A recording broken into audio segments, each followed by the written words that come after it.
In June of 2006, I was in Israel at a summer study sabbatical for ministers.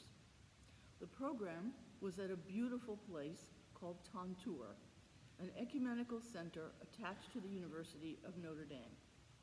Tantur is just south of the old city of Jerusalem, close to the Bethlehem checkpoint.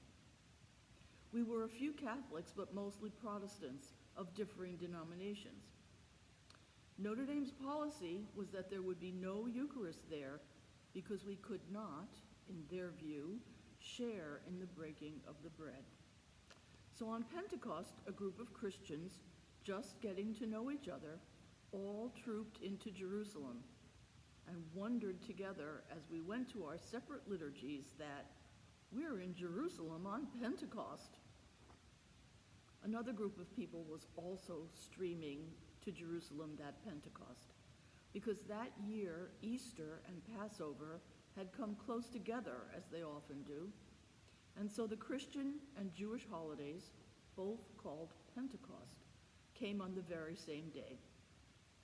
As we marveled at being in Jerusalem on Pentecost, we walked along with crowds of Orthodox Jewish residents of Jerusalem, mostly young families with lots of children, heading to the western wall of the temple to pray on their Pentecost.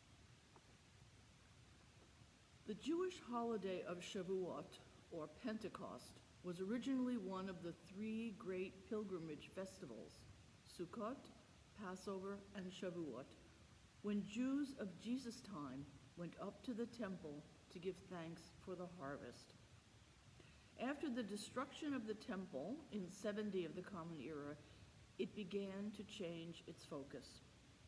It became, and is now, a commemoration of the giving of the Torah, the Pentateuch, to Moses on Mount Sinai.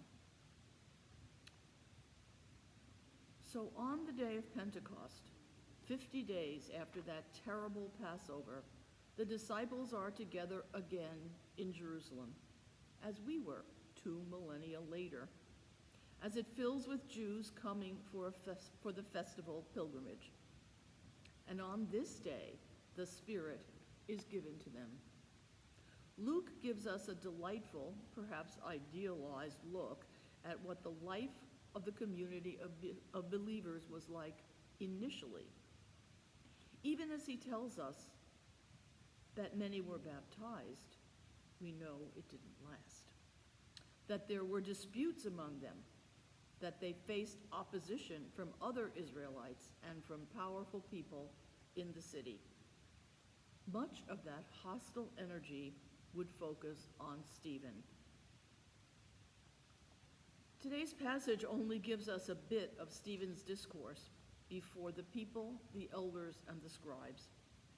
But it is enough for us to see why he outraged them, attributing to them the death of the prophet Jesus, as they had murdered all the prophets who had gone before him.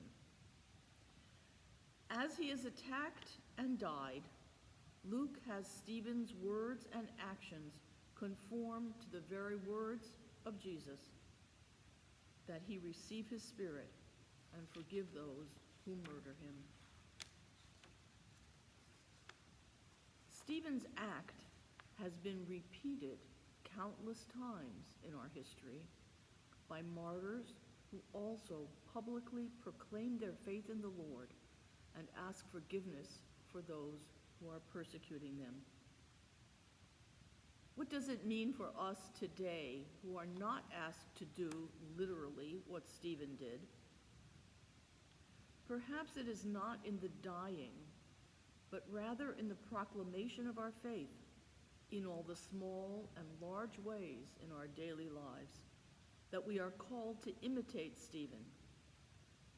How are we called to profess our faith in this season of war and in this country where rights are being taken away rather than expanded?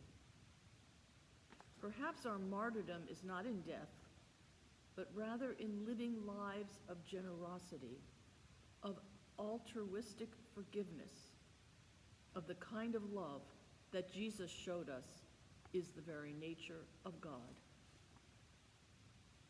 The rabbis ask, why is Shavuot called the giving of the Torah instead of our receiving the Torah?